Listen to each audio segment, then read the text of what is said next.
السلام عليكم ورحمة الله تعالى وبركاته. التلاميذ الأعزاء، نتمنى تكونوا بخير وعلى خير، كدوزوا وقيته زوينة. كنبغي نبارك الناس اللي نجحوا في البكالوريا، سواء بالنقطة زوينة سواء بالنقطة خايبة، ماشي مشكل، المهم نجحتي. والناس اللي رجع لهم الاستدراكية كنتمنى لكم التوفيق والنجاح والسداد ان شاء الله باذن الله، حتى نتوما تنجحوا وتفرحوا والديكم. في هذا الفيديو ان شاء الله غادي ندوي على واحد الموضوع اللي بزاف تاع التلاميذ كيسولوني عليه، على المدرسة العليا ديال الاساتذه ولا المدرسه العليا للتربيه والتكوين. دونك في هذا الفيديو ان شاء الله غادي ندويو على اهم الحوايج. ما قبل كما غتشوفوا في الفيديوهات كيبان غير البحر. اختاريت البحر حيت هو واحد البلاصه اللي كنرتاح فيه وبزاف تاع الناس كيرتاحوا فيه، وكاين اللي ما عندهمش البحر فين ساكن لسوء الحظ. فلذلك قلت البحر غادي يكون احسن بلاصه نصور فيها فيديو. دونك كما قلت لكم غادي ندويو على المدرسه اللي الاساتذه، غادي ندويو على اهم النقاط، شنو الحوايج اللي خاص التلميذ يلاه شد الباك يعرفوهم على هذه المدرسه هذه. كاين اللي جايب 10 باغي يدفع حتى هو الحلم ديالو يولي استاذ، ولكن ما حالفوش الحظ يجيب نقطه زوينه في الباك اللي يقول مع راسو راه كنستحق نكون استاذ ولا المهم بحال هاد الافكار هادو.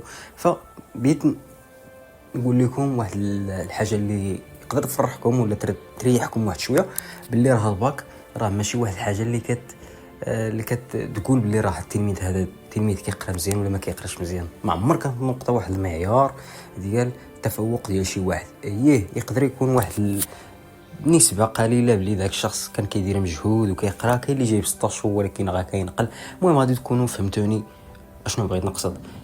وكذلك الناس اللي جابوا نقطة حتى هما خاصهم يفرحوا ويعرفوا بلي راه داروا واحد المجهود الكبير، وما يبخسوش بديك المجهود وديك النقطة اللي جابوا. يعني جبتي 13 خاصك تفرح بها، جبتي 16 كذلك خاصك تفرح بها، ولكن ما عمرك تخلي النقطة تكون معيار أساسي باش توصفك انت ولا تعرف بك انت كشخص. انت كشخص واحد الانسان اللي عظيم، خلقك الله بواحد الطريقه اللي عظيمه، عندك عقل عظيم. دونك نبعدوا على هذه الفكره هذه ونمشيو للفكره الاخرى اللي هي فيما اللي تتعلق بالمدرسه العليا للاساتذه.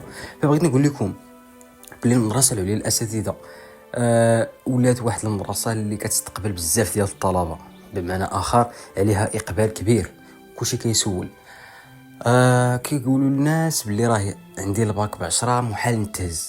هذه فكره مغلوطه. جبتي 10 دفع، جبتي 12 دفع، التسجيل كيتحل في شهر 7 اغلبيه المره، اولا الاغلبيه تاع التسجيل كيكون في شهر 7 من غير الا كان شي مشكل تاني وجلو التسجيل. من ان شاء الله التسجيل غادي يتفتح غالبا في شهر 7، ما متاكدش ولكن ديما كيتحل في شهر 7.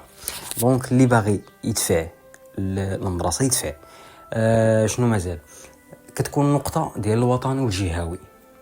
الجهوي كيمثل واحد النسبه والوطني كيمثل واحد النسبه تاع 75% و25% تاع الجهوي. درنا واحد الفيديو كندوي فيه على كيفاش تحسب النقطه اولا المعدل العام ديالك، ولا واحد المويان جينيرال اللي كتكون هي اللي كتمثل ديك النقطه ديال كامله، سواء بالجهوي ولا الوطني كتعطينا واحد المعدل. هي فاش كنعرفوا نسبه القبول ديالك، كنعطي واحد البورسونتاج. مثلا جبتي 16 كنقولوا باللي النسبه ديالك في القبول في هذه المدرسه هذه سواء الطب سواء اي حاجه كنقولوا باللي النسبه طالعه. جبتي 10 كنقولوا يقدر يقدر لا. دونك غتكون الفكره وصلتكم.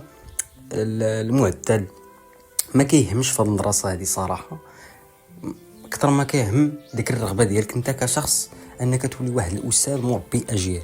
هادشي غادي ندوي عليه فاش يقرب الشفوي. مي الفكره الاساسيه هي انه سواء جبتي 10 سواء جبتي 12 سواء جبتي 18 بديتي تدفع المدرسه تدفع عليها.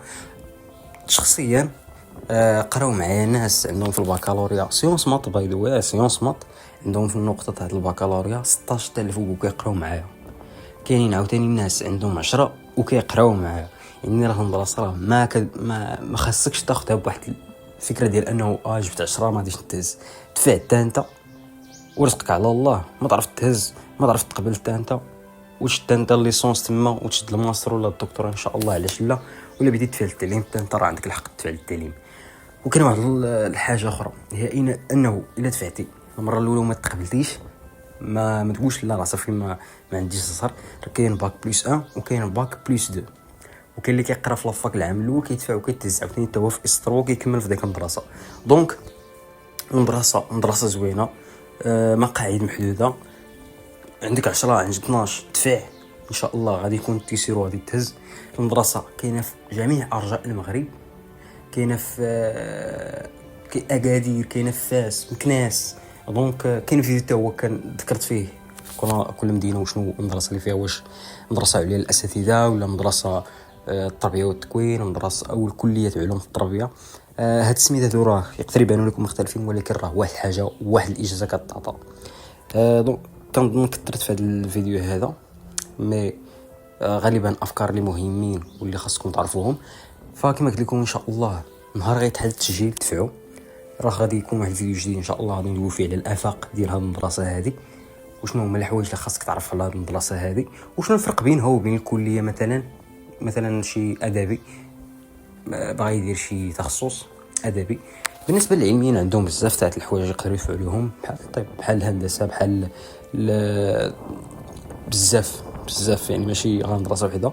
عكس الادبيين اللي عندهم واحد الفرصه اللي كتكون يا في سبيت مساعد اجتماعي ولا